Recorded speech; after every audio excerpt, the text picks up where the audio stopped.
You are listening to Leaders and Legends, a podcast featuring some of Indiana's most fascinating men and women whose impact has shaped our state, our communities, and us. Join us as we discuss their imprint on our history. Leaders and Legends is brought to you by Veteran Strategies Incorporated, your local veteran business enterprise specializing in public relations, media relations, public outreach, crisis communications, and digital photography. My name is Robert Bain, Principal of Veteran Strategies, former Deputy Chief of Staff to Mayor Greg Ballard, and Communications Director for the Indiana Republican Party. I'm honored to be your host for our discussion. Thank you for joining us on Leaders and Legends today. We have two of the most impactful, amazing, wonderful people I've met in this city, especially in the last 10 years. They are not from here, but we're going to overcome that because what they've done for the city and what they've done for particular causes and for people they care about is really almost unparalleled. We are joined by Stevi Stoesz from the City Market. She's been running the City Market for a few years now, and before that was involved.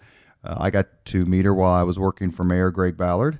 And also with Amanda Kingsbury, journalist par excellence and Facebook shamer of this particular podcast because I didn't have any women on the show. So she was going to show up today just to observe, but the hell with that. We brought her in. You've been drafted. Thank you, Amanda, for coming on. Thanks, Robert. Thank you, Stevie, for coming on. My pleasure. First, you guys are not from here, and I say guys colloquially as a Republican. What is it that impresses you most about your time in Indianapolis? Stevie, you go first. So when I moved to Indianapolis, I had just graduated college, Indiana State University in Terre Haute. So it was 1991, December of 1991, and I moved here, of course, when there was a big hole in the middle of downtown Indianapolis. Which became the Circle Center Mall. That's right. Yeah. And I think just the incredible transformation that downtown has seen from a place where it wasn't exactly alive with activity. There really wasn't a reason unless you worked downtown. And then the sidewalks rolled up at 5 p.m. and everybody left and didn't have any sort of cultural calling. There was no identity necessarily to it. You had iconic cultural destinations like City Market, which has been there since the 1800s. But really that was a lunch counter for the downtown employee base because people weren't really living downtown in any, great number. And I didn't move downtown. I moved to Broad Ripple, which is where every young kid who moves to Indianapolis. It's the law, right? Isn't that the law? Yeah. They give you credentials and that's what happens. And even then I didn't start working downtown until later in the 90s, 94. But my life was Broad Ripple. Everybody's life was kind of north side or another side of town, whether it was east side or south side, and downtown was not a destination. And now to walk around, to get out of my office and be able to walk around in a thriving community that is downtown well beyond 5 p.m. When you think about the cultural offerings, the theaters, the restaurants. I mean, think about it. 10 years ago, would you have ever guessed that Indy's food and beverage scene would land us in some of the nation's and world's top publications, online and otherwise? And where are you from originally? I was born in Savannah, Georgia, but I moved to Linton, Indiana at a very young age at about 3. So southern Indiana, rural. Linton, Indiana. Go Miners. On purpose? Linton Miners. My grandparents got custody of me when I was young and brought me to Linton, Indiana. Yeah. So it's a town of about 5,700 people. Went to high school, junior high, elementary school, all in Indiana. Yeah. Look, before we get to Amanda's answer, I met you when I started working in the mayor's office in November of 2008. And Mayor Ballard made the City Market renaissance, transformation, however you want to say it, a top priority, much to the chagrin of people like me who still believes there should be a McDonald's in the City Market. And you know what? Bite your tongue. Blasphemy. There is no McDonald's in downtown Indianapolis, podcast listeners. Someone please put one in. What a tragedy. What was it like working with Greg Ballard on something he clearly cared a lot about?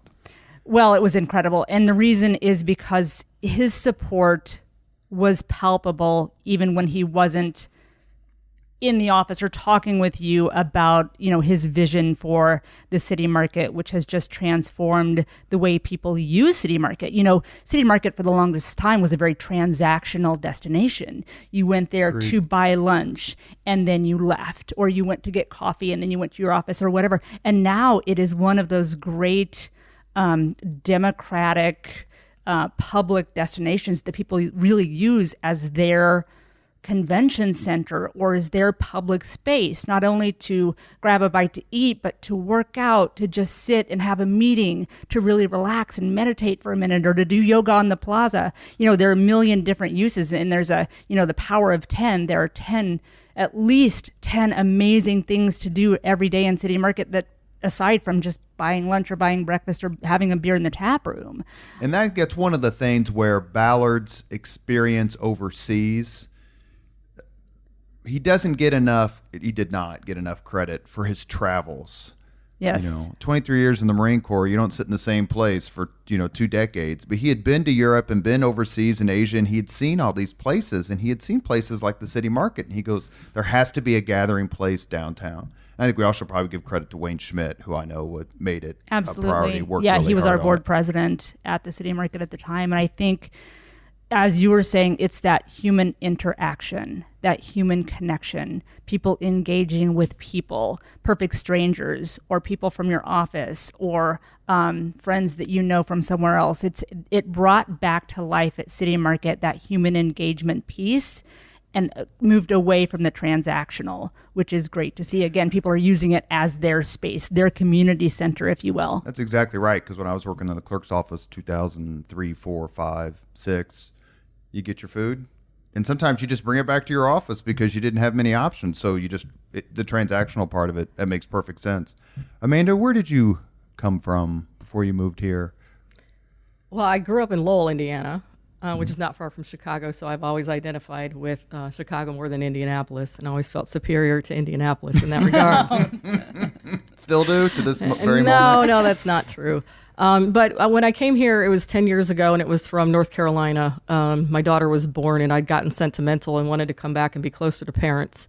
And there was a great job at the Indianapolis Star that was available, running Indy.com at the time, which was an arts and entertainment site aimed at. But talking about what Stevi says is, I remember it was painful every week to come up with things to cover in Indianapolis, because you're like, oh, the Stutz Open House again. Nothing against that, but the same thing. And a new restaurant would open every 3 months. At some point, it changed to where we got so far behind covering the things in the city because things were happening so fast, and it was a lot of younger people who were making a lot of changes in the city. How many years have you been a journalism professional? Probably about 23. 23. Mm-hmm. When you moved to Indianapolis from the Chicago area, basically, growing up in Chicago, would you say that Indianapolis surprised you? I wasn't very impressed when I first got here. It came to surprise me. Now I became very dedicated and loyal to the city, and one of the last things I wanted to do before I left the Star was elevate women in the city and all of the amazing things that they were doing, because there's a hidden network of very talented, incredible women in the city that don't get covered by the media the way they should. It's interesting because when there's several organizations headed by women, and I'm actually pitching them to be on this podcast, so I probably shouldn't say their names. But some of the most, when I look back at the people who I've worked for, or who have supervised me, for lack of a better term, other than Greg Ballard, quite frankly, it's all women. Jennifer Hollowell hired me at State Party for a job I flat out didn't deserve. No chance. I should never have gotten that job. Completely changed my life. Ann Lathrop at the CIB, Doris Ann Sadler. Do you think the lack of prominence is something that women can solve themselves through better networking and better self-promotion, or does it require an outside accelerator? Well, I remember going to an Indie Women in Food event a few years ago and bringing up the fact that women need to be better self-promoters. They don't talk about themselves. And actually, there was a lot of resistance to that idea, which I didn't understand. You kind of have to pluck them out of their comfort zone to get them to talk about what they're up to and what they're doing. And They resisted it themselves, or was it? yes, they're, I don't know. A lot of women just don't like to talk about themselves. It's not that there aren't amazing women in the city. And I also think, too, that the way the Stars covered them in the past, and I've been openly critical about, is they're either victims in some fashion or they're cheerleaders with new uniforms. But there's a lot in between that the local media doesn't cover when it comes to women's issues and advancement in the city. It's gonna date the podcast, but that's okay. But take a few minutes and talk about the article you just wrote about the Milk Tooth. I guess I would say she's a founder. She's Yes, part yes. owner or a founder of Milk Tooth, Right. which I found to be really strong. Well, I'd like to hear Stevie's point of view on this too. Ashley Brooks, she and I had developed a relationship over the past several months after I'd heard her speak, and I came to think her story. Jonathan got a ton of coverage, right, good and bad, but I came to think it was her story that was the most powerful one. When she, her marriage was failing, and then Jonathan had asked her to resign from the restaurant, Milk Tooth, and she had no legal ownership at the time, so she had no recourse. And it was really about, but she was doing things quietly behind the scenes that were very powerful, and it got to a point where she's really one of the most influential women in the city, no matter if you're talking about food or politics or anything. I agree. And I was so grateful to you for writing that article. I think for a lot of women, we probably read that, and as we're reading it, we see ourselves in that story in some way. And you're absolutely right, which may counter your previous statement that, we don't do a lot of self-promotion. Ashley didn't either. It was kind of a slow slog and a quiet slog toward where she is now, which is an amazing place to be. She has a lot of respect. She's a very powerful individual, quietly so. But is that better than carrying a big stick and being quote unquote aggressive, which is, as women, we tend to be labeled, if we are self-promotional and we are vocal and we demand a seat at the table and all of those things, there are certain terms that are applied to us. And I'm assuming I'm going to guess that Yeah, Ashley. Yes. Yeah, she's a friend. I'm going to ask you a question. Who don't you know? I've been here a long time, Robert. And I've told several, and obviously, and Amanda being on today, for which we're obviously incredibly grateful, and is a wonderful surprise. And I mean that 1,000%. We coached you and goaded you and shamed you, but we're glad that you decided to get in front of the microphone. But I told several people that Stevie was coming on today, and they did what you did. They put their hand over their heart, and they go on and on. And so I'm not trying to counter your points about women leadership and uplift and prominence and that sort of thing. But I just know that there are so many women who I either have worked for or worked with, and you say their name, and the reaction is just, I'll give you another one. Is there anyone in the city more talented than Allison Melangton? Right. No, I mean, agree. it's ridiculous what she can accomplish. She's got the Midas touch about everything. I would kill to work for her. Yeah. Is there a list of people that you kind of, both of you, Amanda and Stevie, said, like, I look at her and go, wow. Who would that be for you? Where you look at one or two, you don't have an exhaustive list, where you look at someone and just go, she has got it together, or, man, I wish I could be more like her. Oh, there are so many. Sherry at Downtown Indy is amazing. Suzanne Kroviak, who writes for the Monthly and seems to, she's one of those phenoms. You're talking about Sherry Seiwert, who runs Sherry Downtown. Seiwert, yeah. Terrific. Suzanne Kroviak, who you just wonder how some of these women keep all the plates spinning. They're involved in so many things and active in so many things and really pushing things forward, whether it's politically or in the food movement or in health and exercise, in thought, those thought leaders, and they just are incredible. And you just wonder, when do you sleep? I've been asked that question before, but I don't even think I'm as active as some of these other that I have just incredible respect for. When do they sleep? Amanda? Well, I would like to be Cassie Stockamp when I grow up from the That's pretty amazing. 100%. Especially now that she's off traveling the world and just had the courage to say, I'm out of here. I'm going to go try something different. It's a loss for the city, for It sure. is. Cassie Stockamp used to run the Athenaeum Foundation. Is that right? Or Yes, I think the that's foundation. right. She is And- coming back, you guys. I know, she She's is. not gone forever. There's a finite time to this. But there's a hole in the city there's a where hole, she was. yes. Yes. Who else? And I'll throw, and again, I'm going to throw a few names out there and put you on the spot. Okay. Just to say if you've dealt with them or what you think of them. Well, I know she's controversial, but Betty Cockrum has been an amazing mentor to me. I just think about, people, no matter what you think about Planned Parenthood, just the resolve she had to stand up for her own beliefs. I mean, she used to have people outside of her house picketing all the time. She said she had PTSD for a long time after she retired. Yeah. Just going out in her front yard. She has not retreated. And that's, I think, not a bad compliment for someone who, no matter their cause, gets the slings and arrows shot at them. That's for sure. Yeah. I'm going to throw a few names out there. You just Are you tell going me. to say Jen Pittman? Well, I love Jen would say Pittman. Jen Pittman, too. Jen Pittman used to work for me for Mayor Ballard, and then she eventually had my job after I left, and now she is the she does so many things at One America, I can't even list them, and she's amazing. I'm going to throw a couple names out there, and you guys just tell me. We'll start with you. Okay. We'll make this one easy because she's a sister, Indiana State University sister, Maggie Lewis. Oh. I just adore Maggie Lewis and think that she is terrific. Maggie's incredible. Maggie is one of those people who, when she walks into a room, has such incredible presence that your mouth flies open and you just want to hear what she has to say. And she really commands a room and commands an incredible amount of respect because she is so wicked smart. Wicked smart. And she's fun. And she's great fun. Personality. Has there been a journalist, Amanda, that's like, you've come here? I mean, I know you obviously have a lot of friends, and there are ones that I admire. I think the world of Suzette Hackney. Obviously, we agree on nothing, but I think she's absolutely terrific, terrific person. Is it with the realm of journalism? Do you like, wow, this person's really got it together? Someone who's still alive? Take your pick. Well, it's just interesting. I wrote a story about Faith Levitt, who was a Wish TV newscaster who just died at age 90. I had no idea who she was. But back in the 60s, when her bosses told her to focus her show on cooking and sewing, she basically told them, hell no, women are way more interested in that.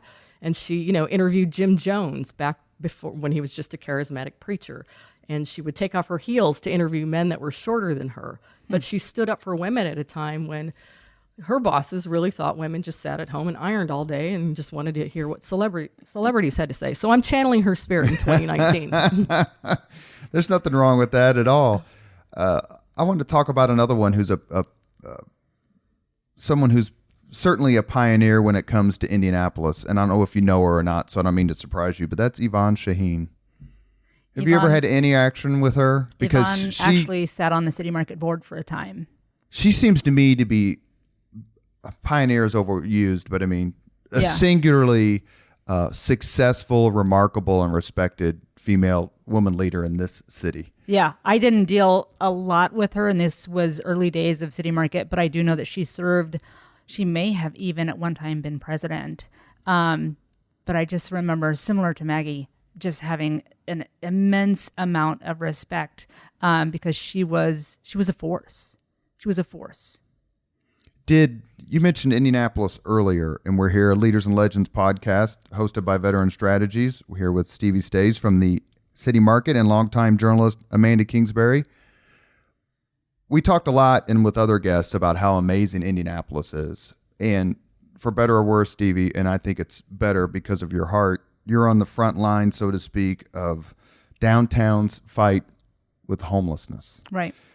Talk a little bit about not only as someone who runs the City Market, where there's clearly a congregation, for lack of a better term, is there hope for that? How do you handle it as someone who has to be responsible to clients, be responsible to business, but then yet show a heart? And then I'd like you to tell your heartwarming story, please, about the Pacers game. Oh, sure. Well, I mean, I think that, I tend to be very empathetic when it comes to our downtown homeless population, and it can even be kind of segmented into different groups, and we've all seen it from those who are suffering from severe mental illness to those who have just, for whatever reason, they're experiencing homeless now, but it may not be a permanent situation.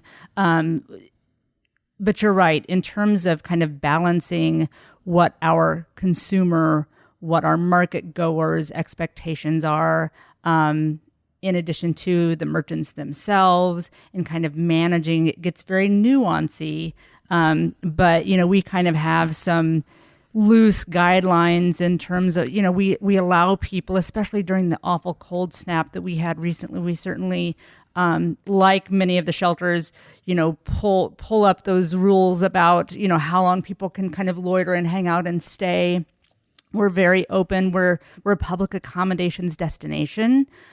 So we talked about it being, this democratic public space, and we definitely are. We just, we tend to monitor the activity, what's happening, who's doing what in the market. I don't have any hard and fast rules. I kind of, it's a head and heart issue. And I tend to lead with my heart in most situations. Sure. And this is another one that I do. I mean, we do embrace and we do provide resources for our homeless neighbors. We have a program called So What, SEWWHAT, where we have a local artist who has classes every week to teach our homeless neighbors how to make basic mends to their clothing. So if they're missing a zipper or a button or a garment just doesn't fit quite right anymore, they get taught how to make those basic repairs, and then they leave those classes with a basic sewing kit for themselves. So we do a lot of outreach to this. I would love to be able to wave a magic wand and solve our homeless population issues, but I can't do that. But what I can do is work toward, helping them as much as I can. We have several homeless neighbors who kind of call City Market home in a way. And I have befriended many of them, and they're wonderful, and they come, they use the market, they buy a cup of coffee, and they'll stay and they'll read, and they'll engage with each other, and they'll engage with the public. And one day, one of my employees said, "Hey, Dave, one of our homeless neighbors wants to talk to you." And so I rushed over and I said, "Are you okay, Dave? Is everything okay?" And he said, "Oh yeah, everything's fine." We were, a bunch of us were at the Pacers Thanksgiving dinner last night, and they provided us with some mittens and some gloves and hats, and they also gave us some Pacers tickets. And we wanted to know if you wanted to go with us because you've always taken such good care of us. Now it's our turn to take care of you. And I was like, how amazing is that? I mean, these guys could have sold the tickets on the street and made some money, but they really reached out and said, "You've been good to us. We want to give back. This is how we can do it." So we went to dinner before the game. We enjoyed a great dinner together. We went to the game. We hung out. It was a blast. It was wonderful. Is it hard to strike the balance between clearly people don't want to go where they don't feel comfortable or safe or, happy with providing services that some folks clearly need? Absolutely. But I think that, it's okay sometimes to be uncomfortable with things. I mean, we live in an urban core. We work in an urban core. You can expect certain things to occur in a downtown area. Unfortunately, homeless populations are part of that equation. So as much as I, would love to say that every day I feel comfortable going to work it's okay to feel uncomfortable. It doesn't mean anything bad's going to happen to you. Once in a while we have to step over homeless people to get into the front doors of City Market, and it's okay. My son was working as a bellman at Hilton Garden Inn right there at Penn Inn Market. Yep. And he came back the next day, after like his first couple of days or whatever, and he was talking with me about it. And I said, "Andrew, there's a difference between purposeful and purposefully." Yes. And I go, if someone is it's ultimately not your call. I mean, you're a bellman, right? But, if you see someone being threatening, you need to tell somebody. If you see someone just kind of acting in a way that you don't see in Franklin Township, then you probably don't need to worry about telling anybody. That's right. And that was my only advice that I gave him. And, I think a couple of times he had to flag down a police officer, but, 95% of the time he was kind of just like, "Yeah, there's this dude singing 5 feet away." And I'm like, "Is it a problem?" He goes, "I don't like the song he's singing, but other than that, it's pretty good." Right. I mean, your personal safety, does come into play. If you don't feel safe, Sure. That's one thing, but just being uncomfortable with what you see.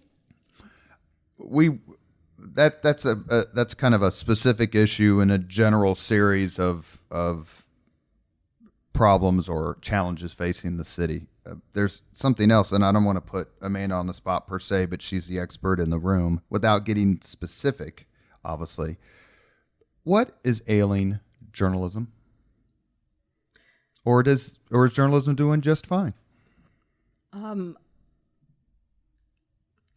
Wow, geez, where do you even begin with something like this? What is Journalists and journalism?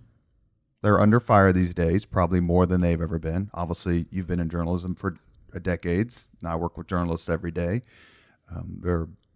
There's clearly something different about 2019 journalism than there was 2009, 99, 89. As someone who's loves history and loves her craft, trying to take us through just your thoughts. There's no right or wrong answer. Just what do you think? Okay. Well, I mean, I was thinking back to when I would attend journalism conferences in the maybe late 80s, early 90s. Wait, I didn't even graduate till early 90s. Anyway, there would be men. No years will be asked. That's right. These conferences, these editors would get up, these men, and they would be like, newspapers are never going to go away because you can't take your computer to the bathroom. Well, you look at your mobile phone right now and you're like, I can take it anywhere. I think there was just a lot of arrogance back then. The profit margins were fat. And I think the people running the show just didn't have any foresight as to what was going to happen. I remember a job I had in the 90s where we had to work hard to convince the publisher to create a website for us because that's where people were reading. And she said, nobody makes money on websites. Why would we do that? I'm not saying that is not the ultimate reason journalism is in the position it's in right now. There are many changes, including, millennials who just have very different ideas about news consumption and the way it's received. I just think there were some leaders in the industry that just did not have any vision, or they weren't paying close attention to what was coming down the pike. You're the fifth journalist we've interviewed. Not all of them have been broadcast yet, but I want to continue in that theme. Jim Shella, Tim Swearens, God love him, and Teresa Wells Denton, and David Barris. That's right, David Barris from Channel 8. One of the questions I asked all of them, what's the biggest change in journalism today from the day you started? And I believe, and Chris isn't on mic, Chris Spangle, but correct me if I'm wrong, they all said, because I kind of prompted them, technology. Would you agree with that or disagree with that? That just the technological changes in how people interact with reporters, news, events, is the biggest difference between 2019 and, let's say, 1999. I think that's absolutely true. People are always going to want information. They're always going to want great stories. It's just how those stories are told and how they're delivered. It's all about distribution now. Are you just distributing the information through the right channels? Social media, net positive or net negative for journalists? I think positive. One thing I think about, too, is you've been in our newsroom or the Indy Star newsroom where you could see the screen and what people were reading. Well, back in the day, you could kind of pretend that everybody was reading what you were writing because maybe two people called you and they were excited about what you did. Now you can look at a board and go, oh, 1,000 people are reading my story or 2 people are reading my story. And you can't really hide behind that anymore. Is it, how much, I hate to ask this question because I'm an inveterate page turner to it. How much does the emphasis on sports matter? Do you think it crowds out really good hard news stories because people want to read about the Colts and the Pacers and the Indians? And sure, I mean, Indy Star has probably one of the most talented sports teams, reporter-wise in the country and editors, and they generate a lot of traffic. But yeah, I mean, I think, we have one person covering City Hall and 2 people covering the Pacers sometimes. I'm not sure if that's the best way to go. At what point did you think that journalism turned a corner? Like the historical term is watershed, right? So it was like this before and that's like this after, and X happened and that's the dividing line. Is there anything that you can point to as someone, we've had numerous lunches and numerous furious and ferocious text exchanges over this sort of thing. What is it that you think made modern journalism what it is now? Like, was it 9/11? Was it the internet? Something that was like, this is the difference, this point. I would have to say the internet and everything that changed. Yeah, that's it. I mean, I know that seems oversimplified. I don't know that there's another answer that I could come up with either. I don't know. I mean, it's the speed and the expectation of it. I forget when we told the story on February. This is a nerdy history quiz. What happened on February 22nd, 1980? One of the most famous events in the history of the United States. No, that was later. No idea. The United States beat the Soviet Union 4-3. Oh. The U.S. Olympics. And nobody in the country knew unless you were there because it was tape delayed. Oh, Game right. was at like 7 or 8. Didn't get broadcast till 10 or something like that. I was at the Ellenberger ice rink watching on a little black and white TV in the skating rental place. Mm-hmm. Nobody knew. Now, is that even fathomable today, that an event of that magnitude in the middle of the Cold War and you didn't even know about it? To me, it's the technology and the internet where you have to be on Twitter all the time and Facebook. And do the journalists see that as an opportunity, or do you think they see that as more pressure? I think it's a little bit of both. There are journalists too. I mean, after you get beat up enough times that you say, I'd really like to go off Twitter for the next, 3 weeks. It's not an option. But I think that the smartest journalists recognized 10 years ago that they needed to build their social audiences. Some have only recently figured out that they need to do that if they're going to stay relevant. Here's my obligatory question. Do you think that there is enough ideological diversity in the newsroom? I think you have your own opinion on that, Robert. Well, I'm not going to state it. It is my show, but I'll defer to you. Well, you have to explain what you mean by ideological. Well, it would seem to me that the newsrooms, not just the Star, so let's be general, that newsrooms are not exactly populated by a bunch of Reaganites. Is that a fair assessment? That's a fair assessment, yes. See? Terrific. And I think what it does is it creates a little bit of suspicion on behalf of folks who perhaps believe like I do, even though I'm not the most conservative person in the world.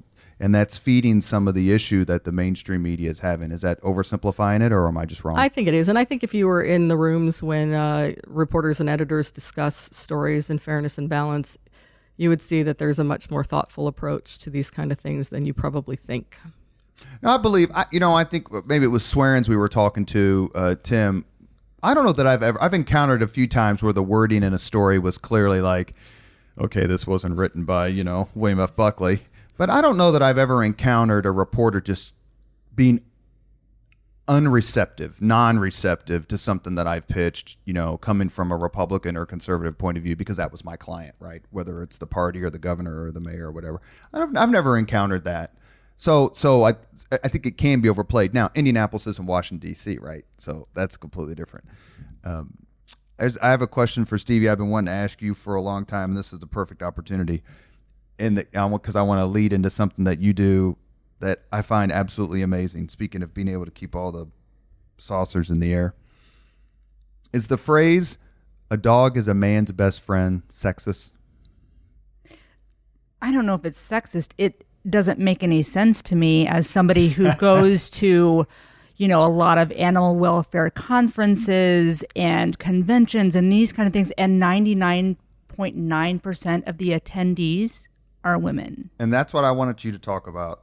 For those of you who don't know Stevie, and I know a lot of you listening or downloading this probably do, this amazing person with the heart the size of this whole city and beyond works 60 hours a week at the city market at least, and then spends her weekends doing what?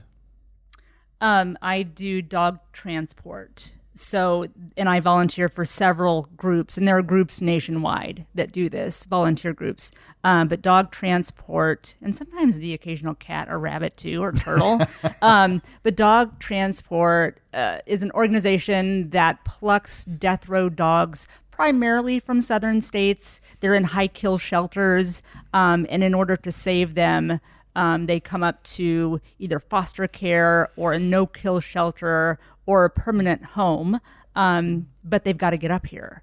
So we do kind of these caravan situations where somebody will launch from Georgia, and everybody who's volunteering takes like an hour and a half leg of the trip, and we meet up at specific spots, and we get them to Canada has been a big destination recently, or Wisconsin, or Minneapolis, Minnesota, or wherever, to get them to safety, basically. So that it's all great. Like, I love doing it because it kind of fills a need that I have to help.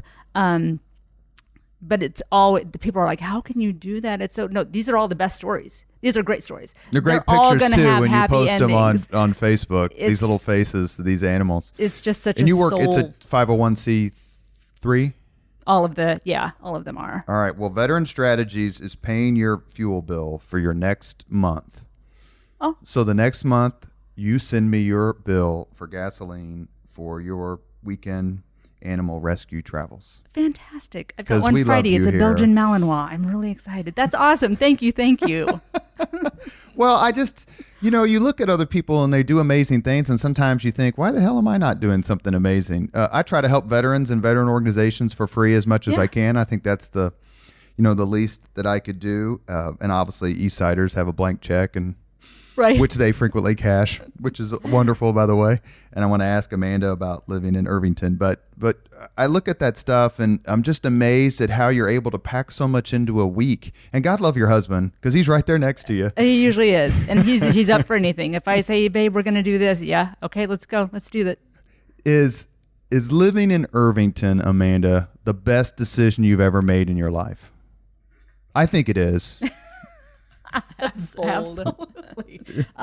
No, what's interesting is, so my ex-husband, Kingsbury, the reason we chose Irvington is because his great-grandfather was the Dr. John Kingsbury who testified against the Grand Dragon of the KKK when Madge Oberholzer was murdered. Madge Oberholzer. Mm-hmm. So Talk about Stevenson. yes, yeah, do you see? And so for some reason, I felt like that would give my daughter sort of a sense of place, and I would go out and people would say, oh, Dr. Kingsbury, do you know him? And all of that. And I love the spookiness of Irvington too. There's just that ethereal quality about the whole place, eeriness about it that I just adore. And my childhood friend still lives, who I graduated from high school with, still lives in the Oberholzer house. And my childhood friend, whom I graduated with, his parents still own the Stevenson house. And those are both on the Haunted Tour. Have you ever taken the Haunted Irvington tour? tour? It's yes, amazing. Did it make a difference when you moved to Indianapolis that you saw potential here? You said that when you kind of came here, you were like shrugging your shoulders, iffy. I don't know that any city has done what Indianapolis has done in my life. I'm 51 in my lifetime, let alone the last 10 years. It's easy for me as a former hack flack for Ballard to give him a bunch of credit. And I do believe he deserves a significant amount of credit, but the collaborative nature that Stevie was talking about earlier, has it impressed you as someone who's grew up near Chicago? And, Indianapolis did have a complex and probably still does in some ways. Right. No, absolutely. It's one of the reasons even as I'm looking for a different line of work, that I would like to stay here, because I do really believe in the city and just watching everything that people have accomplished over the past 10 years. In 5 years, you would like Indianapolis, like I'm going to ask both of you, we'll start with Amanda. In 5 years, you would like Indianapolis to be better at? Wow. See, it's nice when the journalist's on the other side of the freaking microphone, and I'm here asking, who was it? I think it was Swearens we were firing all these questions at, and I'm like, yeah, Tim, how's it feel? Do you know? Because I'm just going to say, and it's already coming, transit. That's what I was thinking. That I felt like that was the obvious answer, but I think it's the right answer. It's that and sustainability initiatives, which, we're getting there too. So a lot of great work is being done. You think this red line transit will help the market? Absolutely. City market? I think the multimodal approach that we're taking as a city is incredible. A lot of people might denounce or even, gripe about the scooters. Oh, the scooters. I love the scooters. I use them all the time. But what we've seen is an uptick in business from those other offices, like the government center. Sure. It's a little too far to walk for a lot of people who have half an hour for lunch or even an hour for lunch. It's too close to drive, and the hassle of finding a parking spot. Scooter is a fantastic answer to that. And we're even creating like scooter parking zones around the market. It's just that combined with Pacer's bike share. I know electric chargeable bikes are coming online. So all of that is a great approach that not only appeals to me as, more mature person, but certainly the millennials are going to demand it. I just wish they would be a little more careful. I'm knocking on my dining room table. the thing that scares me most about as someone who rides his bike downtown all the time is sometimes they just don't pay attention. I'm like, oh my God, as soon as someone gets offed. Yeah. Well, I think that A, you don't want that to happen. And Sure. B, you don't want the lack of safety awareness of the riders to ruin the program for everybody. Correct. But I have seen so many near misses in just the past summer. Yeah. That would be my big concern. I think it's probably everybody's. Well, and I think too that we maybe haven't done the best job in, disseminating that information about what the rules even are. There's still a lot of question marks about where can I ride, where can I not ride. Because it seems odd that you can't ride on the trail, but they want you in the street. To me, it should be the exact opposite. Now, the trail gets crowded. Yeah, right. And people who should be on the walking side of the path or on the bike, I deal with that all the time. Sure. So I think there is some sort of like relationship that needs to be settled. I agree. And just, like with anything else that's new and fun, you see a lot of abuse to that too. I've seen, parents with young toddlers on, they're like, what are you doing? Put a helmet on, obey the rules, you're supposed to be 18 and above, just, basic kind of approach to it. That Have you hit city markets in other cities? I always, so when my parents. And what do you learn or what do you see or do you go, they got to learn from us? Sometimes, and we do get a lot of calls from other public markets who maybe are struggling or fledgling markets or new startup markets that they want to come visit our market. And we certainly have a lot to learn from some of the way more successful markets, the granddaddies here in America, the Pike Place, the Reading Terminal, all of those, most of which have at some point in their histories faced closure or the building being razed or something awful. Certainly City Market here in Indianapolis has faced that, and the public outcry was so strong because people are so emotionally tied to their public market that they weren't even about to have it. And we haven't even talked about the farmers market, which is different. I mean, that's on a 70-degree day, you can't even get through there. It's amazing. Yeah. And that's that, kind of that return to the agricultural component of the market where it really started. And then, over time became kind of that lunch counter and now is more of a cultural campus. We have so much to do, so many things going on. That East Plaza that we re-envisioned, reimagined a couple years ago and now has the rain garden and the bocce courts and the ping pong tables and the giant Jenga sets and the parklet and the YMCA is, the bike hub is terrific. The bike hub is just busy all the time. Those guys are just fantastically busy. But I think really getting out of our silo as the city market as a destination, downtown and especially Market East now has several public places to visit, whether it's the Cummins Plaza or the new Luger Plaza at City County Building. Oh, it's terrific. It's fantastic. But we all need to, again, collaborate and make sure that the consumer has the most robust experience as possible, because you can use all of these great outdoor spaces in different ways. So making sure that they get moved around and really enjoy those spaces. Also in the market, to the extent, for years it was the only game in town. Sure. There. Right. I mean, Legal Beagle, but I mean, it was sui generis in that part of the city. Now there are so many options to eat within, a 9-iron of where the city market is. You really have to be. You got Whole Foods, that cafeteria coming online, and Public the Starbucks, Greens Public Greens just opened. I was going to say that's right. So it's amazing. One last question for Amanda, because I don't know, Stevie travels a lot too, but Amanda, when you were around and you do a lot of things with other journalists and other newspapers, because the Gannett network is huge, what do they say about Indianapolis? What do you hear when people bring up, or you bring up where you work, where you live? Wait, did I tell you the story about how I was in an Uber in D.C. and my driver was from Nepal? And he asked me where I was from, and I said Indianapolis. And the first thing he said was, Mike Pence. That's right. And I joked, I kind of longed for the days when it used to be Bobby Knight. And that's not a slam. I'm just saying things have become so politicized. He was in now. the news. I agree. But I think Indianapolis is getting a good reputation because things are happening here. And where I used to feel like we followed a lot of trends, kind of Brooklynized ourselves, I feel like Indianapolis is starting some trends. So I'll hear from friends back in Phoenix, oh, you guys are doing this cool like alley bocce tournament. Right. Let's bring that here to Phoenix. So I see other cities picking up what Indianapolis has done. And that's a totally different place than it was a decade ago. And you could never have predicted it when I was in high school.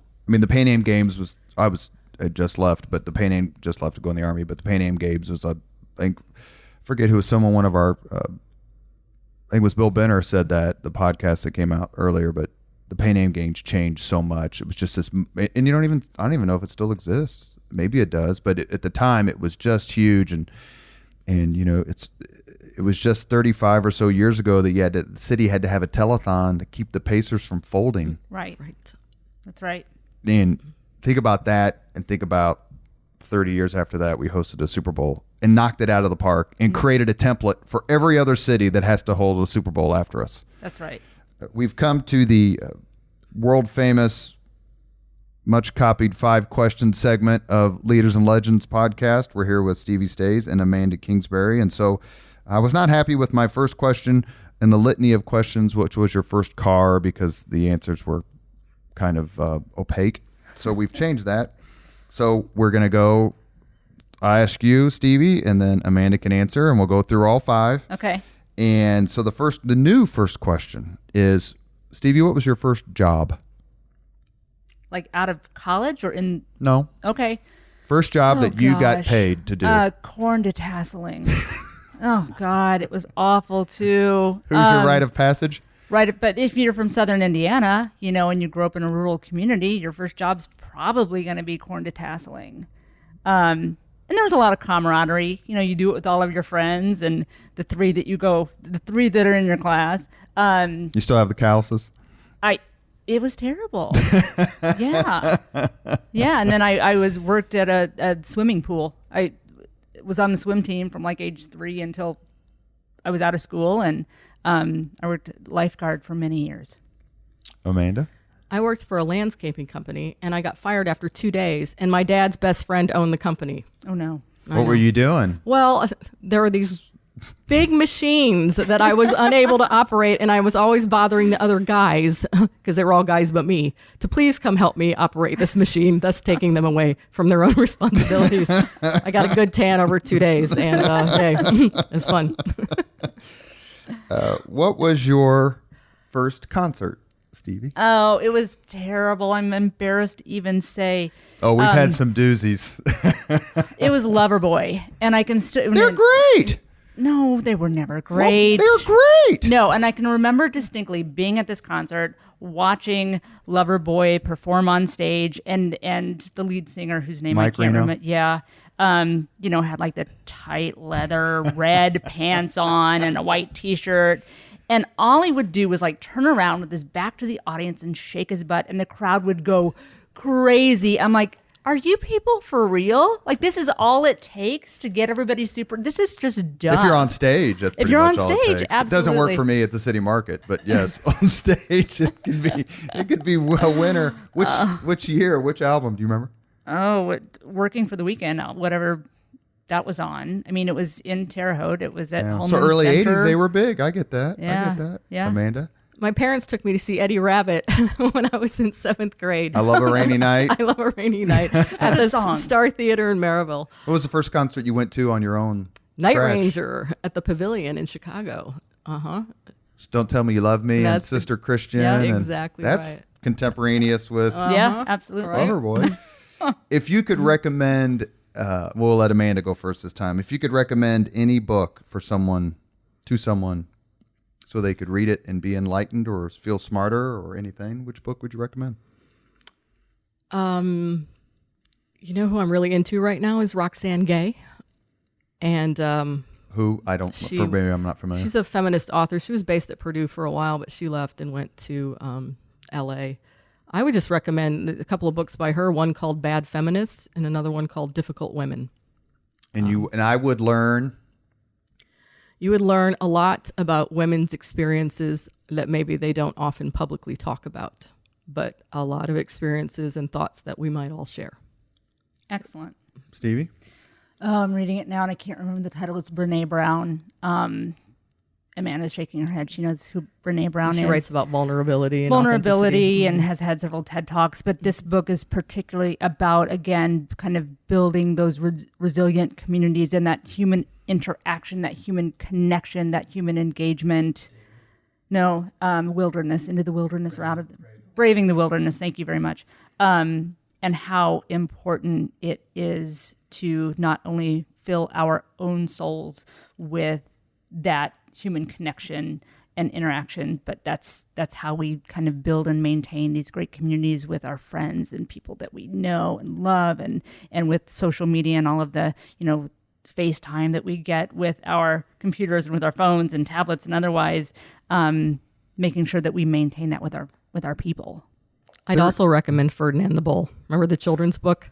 Best thing ever. Yeah. Sometimes you just need to sit under the tree and enjoy life. Right? Did you know, by the way, and I'm going to say this, do you know Irvington has a podcast? No, I had no idea. We need to talk about that because a friend of mine from high school is involved with it. They heard this podcast and they reached out to me to be on theirs. Great thing about being on an East Side podcast is there's no language restrictions, right? You say whatever you want. There is no expletive deleted button. If you could witness any event in history, Stevie, be there when it happened, not watch on TV, but be there. Any event in history, what would you choose? Oh my goodness. I can remember watching on TV the wall coming down, the Berlin Wall coming down. I think. Great answer. Yeah. Friends of mine actually did go and be part of that amazing experience. I think I would love to be there. Yeah. Amanda? When women got the right to vote, that would have been one fun after party to be at. So the actual, I don't know what the last state was to ratify the amendment. I'm not sure either, but I just think that would have been Well, there's really a state that's called the Equality State. And I don't think it's Wyoming. I have to think about it, but that might have been it. Last question. Go ahead. You were going to add something else? Oh, no, that's it. Last question. If you could have dinner with anyone in the world, Amanda, who would you choose? 2 hours? Wherever you want. Again, is this alive or dead? Or? No, you had your chance on the dead question on the history part. We're alive this time. Oh. 2 hours, talk about whatever you want. Well, I'm going to go see Cher on Valentine's Day, so it'd be great if she and I could hang out for a couple of hours at, St. Elmo's ahead of time or afterwards. Yeah. I love it. Cher. Cher's been through a lot. Cher's a survivor. Mm-hmm. That's true. So I have to go with, can I pick two? Can I pick one dead and one alive? No. Okay. Has to be alive. You want to have lunch with a dead person? Well, okay. So alive. So a lot of people are going to make fun of me. So have dinner with anyone in the world living right now for 2 hours, and you can talk about whatever you want. Who would it be? I'm going to say Bono. From just a humanitarian, philanthropic, I feel like I could be so inspired by that conversation to do even more, amazing things. Like I would walk away just in awe.